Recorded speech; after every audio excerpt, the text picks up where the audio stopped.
Neo's Fox by Vincent Darkfire, Chapter 6. Naruto opened his eyes to see the sky was a silky green with black clouds around him. The ground was a darkly earthly color, as if all the life was sucked out of it. He was standing on a red carpet that led to a throne-like chair that was made of old bleached white bones of some kind of grim. Sitting on the throne was a person caked in shadow. All he could see were the glowing red eyes. Small amounts of a red light are flashing around. You stand before me, a new god of this world, like I did many years. The words were hollowed. The voice echoed like the throat was a tunnel that you could not see the end of. A claw-like hand. The skin was deeply red-like. Now you look upon the golden city. Look upon the Maker's light, and all we saw was nothing. Naruto blinked a few times as the person stood to his full height, and a red light covered his hands and lifted Naruto up. You are just like your father, thinking he can walk in here and do what he pleases.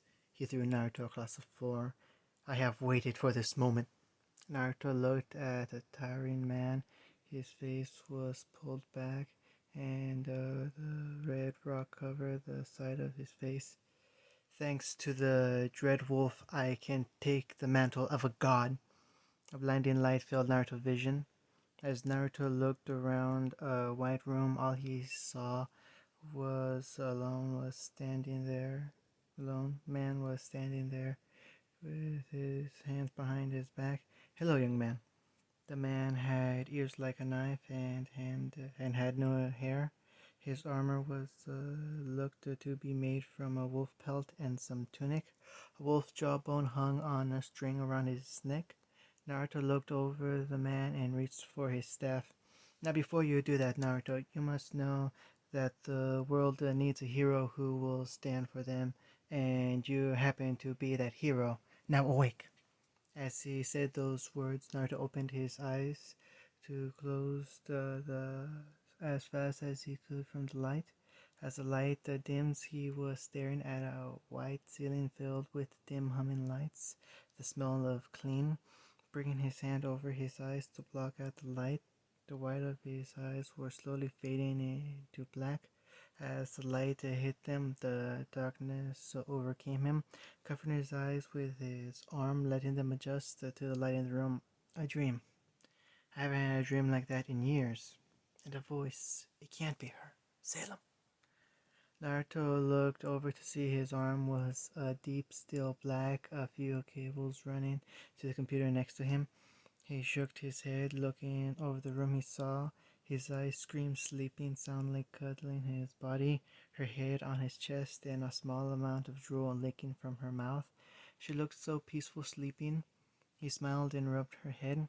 She snuggled deeper into his tail.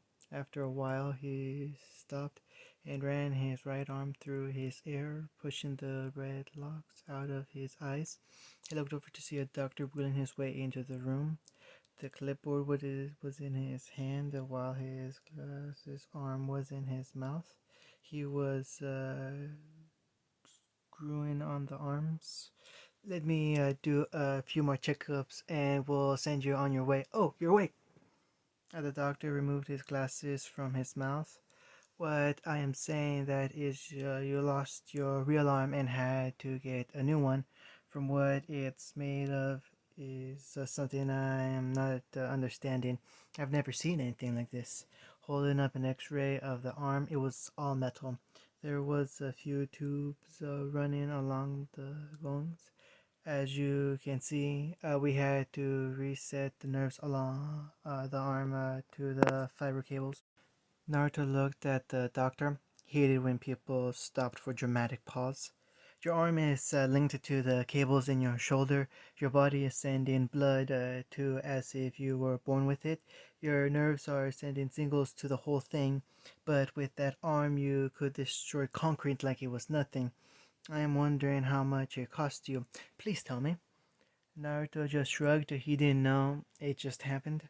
A few pints of blood and having a Grim Crusher arm in a car. Now I now I got this really cool arm that crushes concrete. The specs of the arm is outstanding. There are mods in here that should not fit.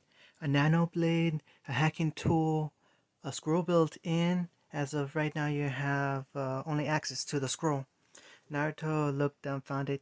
Can't you fix my arm?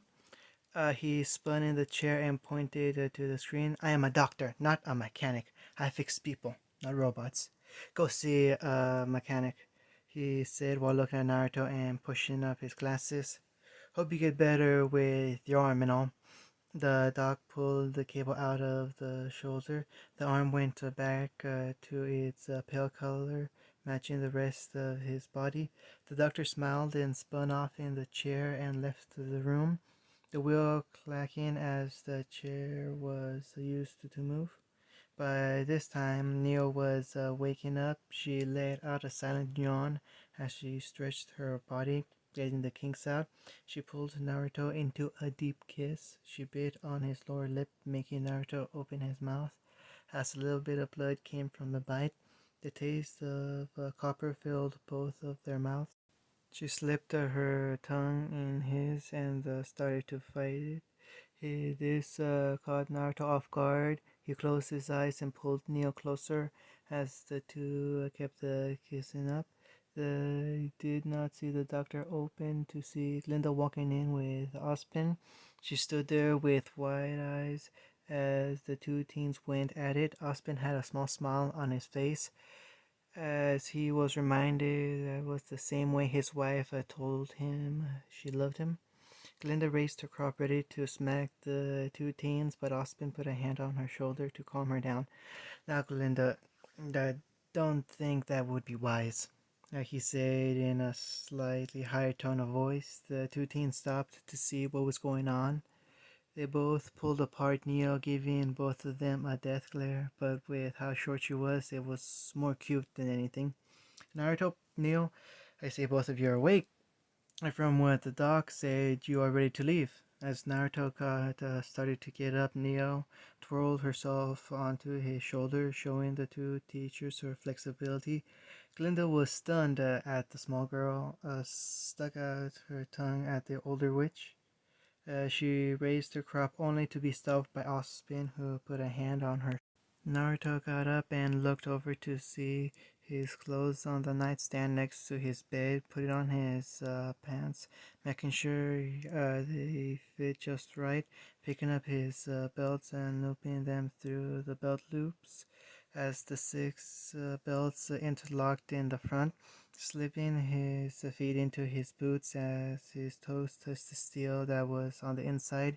He reached down and pulled on the straps and looped them through the buckles. As he was done, he gave them a good pat on the side and tapping his heel a few times on the floor to get it just right. Picking up his mesh undershirt and slipping his left arm through it with the help of Neo, somehow was on his other shoulder helping him. The older huntress saw the care he had from where his arm was ripped off, and two looked like a size of a fist, and lightning one of them were where his left lung would be, and the other was a few centimeters above his heart. As the scar looked old but somehow looked new, the skin was red in some places, and white in some others. Now a scar was forming over where his arm was ripped off, Neo helping him to make sure his arm was on right.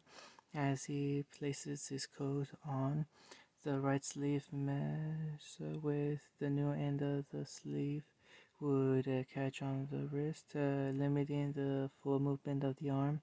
Neo grabbed the sleeve and pulled. The ripping sound filled the room. Thanks, Neo. The fur around the neck made the coat look more magey. Neo tossed the sleeve in the trash and again gave him a smile. As the two professors looked back, they saw that both of the students were ready to go. Come to my office after class. I have a mission for you two. I kept it small for now, in case the wall have ears if one is looking hard. As he said this, he turned to see Team Ruby and Juniper standing there in the doorway. He smiled and took a sip from his mug, like I said. And don't you have classes soon? As soon as he said that, the school bell rung. Ospen looked over to see Neil was sitting in the chair with a smile on her face. He had a look on his face that said the cat ate the canary. This only made her smile even more while keeping her eyes locked onto the headmaster. The two teams stood there looking at the headmaster and Naruto. The way they both stood there with one hand with a coffee mug and sipping it at the exact same time. The way they both looked at the teams with eyes that knew all. Ruby stood there looking back and forth from the two. Her mind was working from figuring out how they both took a sip at the exact same time, and in the same way they could see steam coming from her head. Yang came over and pulled her sister out of the room before she had a meltdown. Yeah, we'll come back and talk to Foxy later. Neil gave her a cold, dead look as she held her hidden blade. The rest just nodded their heads and went with Yang. As they left, Neil got onto her spot, kicking his shoulders slightly as he walked out of the room. As they made the way out of the room, as they walked down the halls, the two of them walked past the school classes. Naruto and Neil both made it to where classes were held. As they made it to where the first class was held, Naruto opened the door. Standing in front of a desk was a large man standing at 5'8". He appeared to be a middle-aged man in his mid-50s. He is wearing a double-breasted burgundy suit with gold pipings and buttons.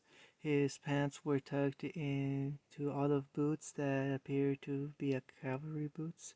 His hair was gray, showing his age. As he talked, his mustache moved with his mouth. As soon as the doors opened, he stopped in mid-intro. Everyone looked over to see Naruto and Neil standing there. Ah, you must be Mr. Uzumaki and Miss. He looked down at the class roster only to see a coffee stain cover her last name. I'm sorry, I can't read your last name. Anyway, now find a seat and class will start soon. Neil smiled at the old man as Naruto walked by him. Her smile set him off a little. He cleared his throat and placed his hands behind his back, making his belly jiggle as he did. Now, so there was outside of the cave that led to where the Beowulf's lair was, blah, blah, blah, blah. Naruto opened his book and flipped through pages and stopped on a page. On the page filled with what looked like the runes, some were red, some had words under them. If one were to look at them, they would look like a bunch of scribble. But to those who knew what they said, they were a power long forgotten to the world. Neil rested her head on Naruto's shoulder. She was looking at the teacher who was talking over his past hunts. Now, as I said, Vale is one of the safe havens in this world filled with creatures of evil, darkness, and hate. Lisa's eyes shifted over to her partner, who was sitting next to only too nearly to be slam her head against her desk. Ruby was looking at her book while trying not to fall asleep. A true huntsman must be honorable. Whis looked over to see Naruto was looking at his book. A true huntsman must be able to stand for what is right, no matter how outnumbered you may seem. Whis looked the same time to look back at her teacher, who was also looking at Naruto as he was talking. He had a small smile on his face as he looked at the fox faunist. If you could see him now, you would be proud of him, Kushinam. He is almost like you in every way. The red hair and the eyes almost made me think I was teaching you. You always be my best student. He looked over to a picture of younger him and Kushina. Both of them were smiling in the picture. It brought a sad smile to his face. A true husband must be well educated and wise. She looked back at him to see him playing with a small dust crystal as he read. The dust in his hand was moving around in his palm. It was slowly turning into something else. As the hardened dust slowly turned into powder, it moved into a huge ball of powder. As he moved his fingers slowly, it started to change the color from red to blue and then to purple. She was amazed at how he worked dust. It made her look like a junior mage. He crushed his hand, and all the powder was in his palm. He opened it to show a mini Neil in all her colors standing with her ever present smile. Now, out of any of you, do you think you have what it takes to be a true huntsman? He looked around the classroom to see if he had any takers. He looked over to see Naruto raising his hands. Good. Get changed and get ready to fight. Naruto got up and placed his coat under Neo's head. As he walked down the steps, the dust in his hand turned into powder and swerved around him. As he made it down to where the teacher was, he was in his hunter clothing. Ah, yes, dust into clothing, an old way to use dust. Most of the students were amazed by what just happened. Port pulled a cloth that was next to him to reveal that it was a cage that was about as tall as the old hunter. From within the cage was two deadly red eyes that glowed in the night. Naruto looked at the cage with a dull look. His hands were resting on his hips. The old teacher raised his blunder axe and lopped off the lock. Out came was an Ursa out of the cage. The whole class was ready to jump and kill the Grim. When it lunged at Naruto, Whis was the first to speak. Teacher, I don't think it is a good idea to have a Grim of this size in the class. The old teacher smiled at her. This is the smallest I have. The Grim was twice the size of Naruto. The Ursa looked down at Naruto. It let out a giant roar that shocked the whole room. As it kept it going for a few more seconds, saliva started to fly and almost hit Naruto. Once it was done, Naruto's face was unchanged. Everyone could see the Grim looked pissed at its prey. It opened its mouth a second time to do the same thing, only for it to start choking on something. Fuck, your breath stunk. Have a breath mint. The class almost burst into laughter, but stopped when the Grim glared at them. The Grim looked back at Naruto, who was still in his spot. He found his fingers more important than the man killer in front of him. The Grim took a swipe at him, only to have its claw blocked by his arm. The claw sparked as he moved down the arm. Naruto was moving as he faced off the Grim. He took another swipe at him, only to have his body throw on his shoulder. The Grim moved back to give it room to move. As both of them moved the counter of each other, going around each other, the Grim lunged at Naruto, only to meet Naruto's boot, kicking the Grim back as it stumbled back, leaving itself open.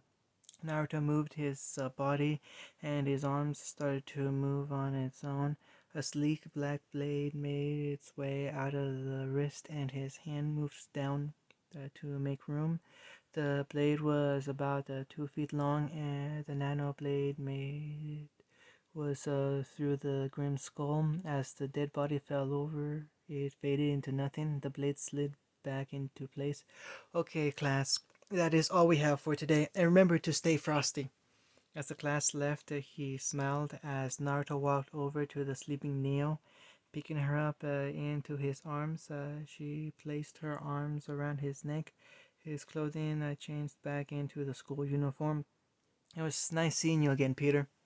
The old teacher nodded his head at Naruto. Naruto walked through the halls that led to the lunchroom. As the doors opened by themselves, he saw Team Juniper and Ruby sitting at a table.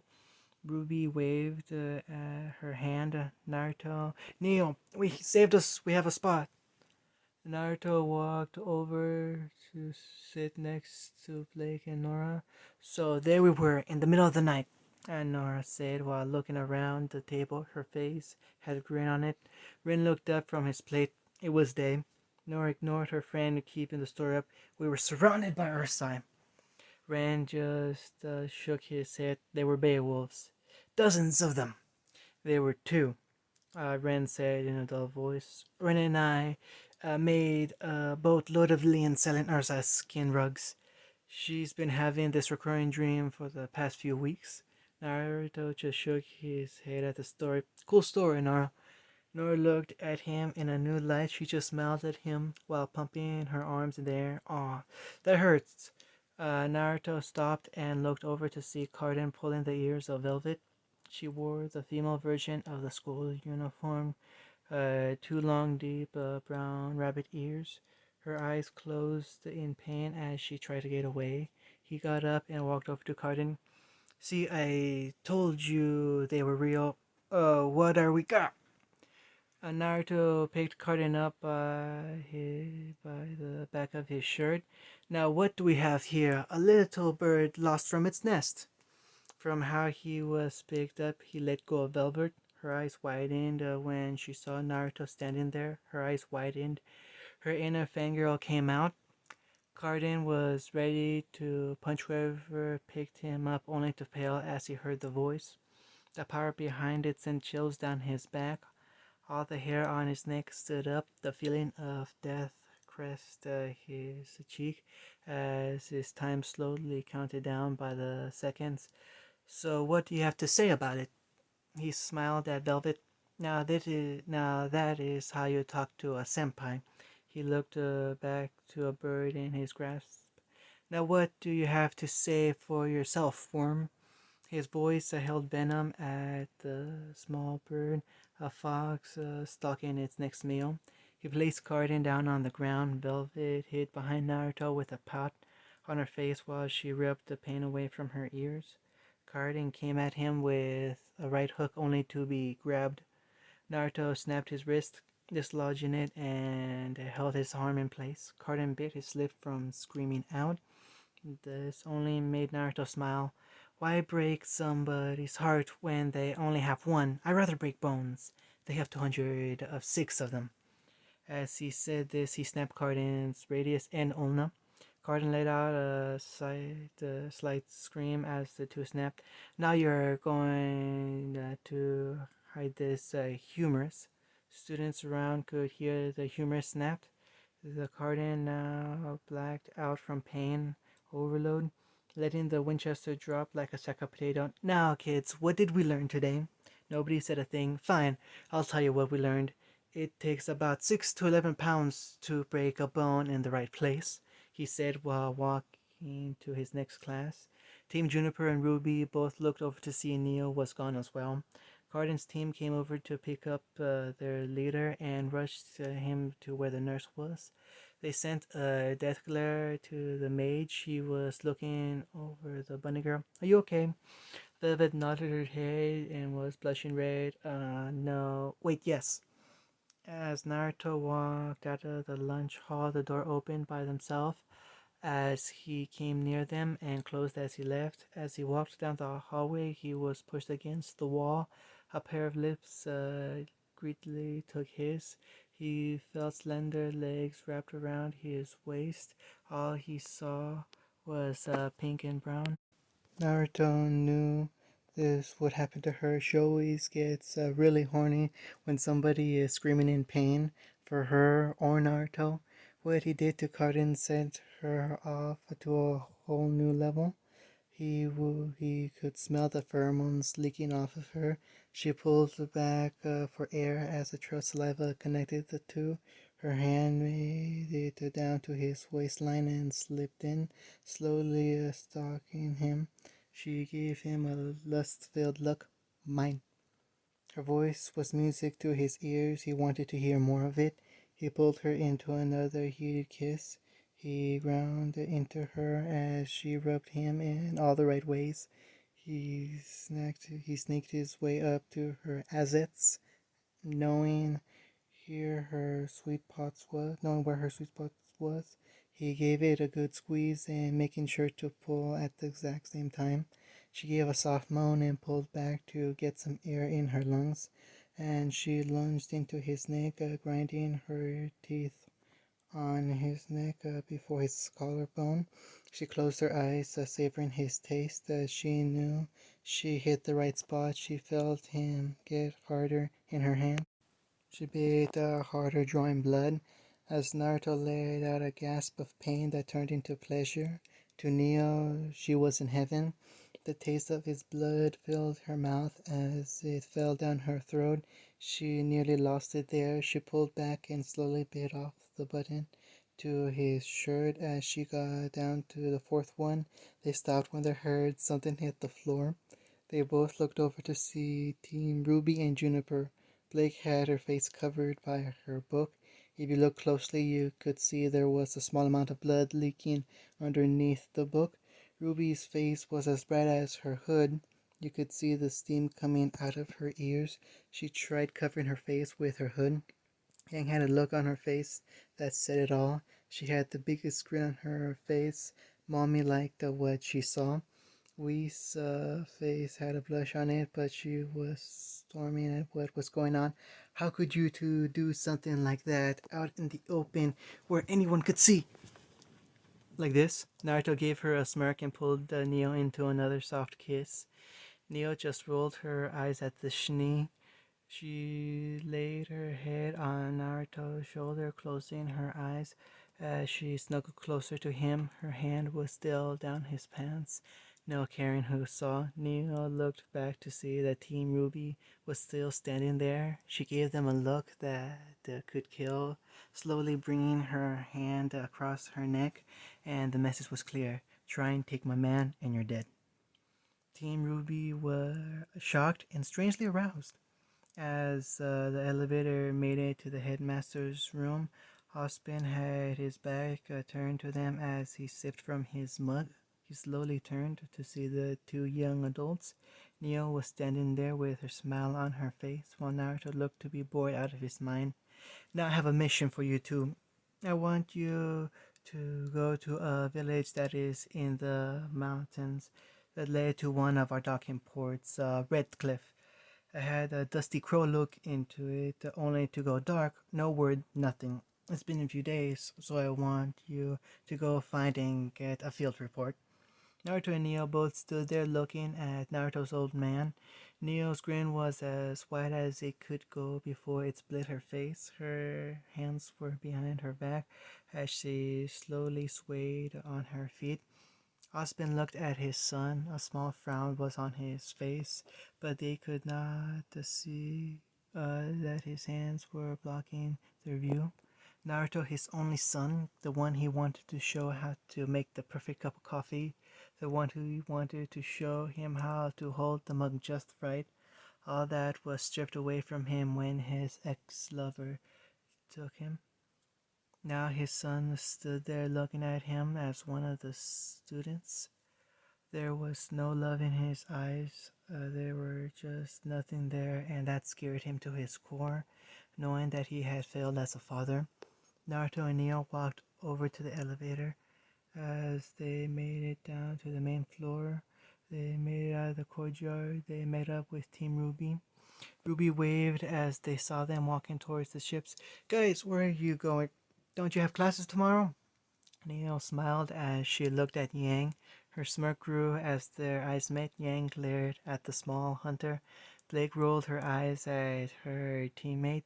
We have a mission, so we won't be in school for a while. Don't know how long we will be gone. Ruby's eyes grew wide and they seemed to sparkle. Ooh, what kind of mission? Naruto had a small smile as he poked her on the nose. Nope, can't tell you. Ruby rubbed her nose. Fine, but when you come back, I want to hear about you. The team took their way back to their dorm rooms. Naruto stood there with his staff on his back and his two swords, looking up to the sky. Small Nevermore flew over them. Neo was on his shoulder, playing with his ears. This as time passed. He stood so still he looked like a statue. A small Nevermore landed on his other shoulder. The small red eyes locked onto Neo's. Both of them stared at each other before she reached over and started to pet it. The bird cooed in her hands and rubbed against it.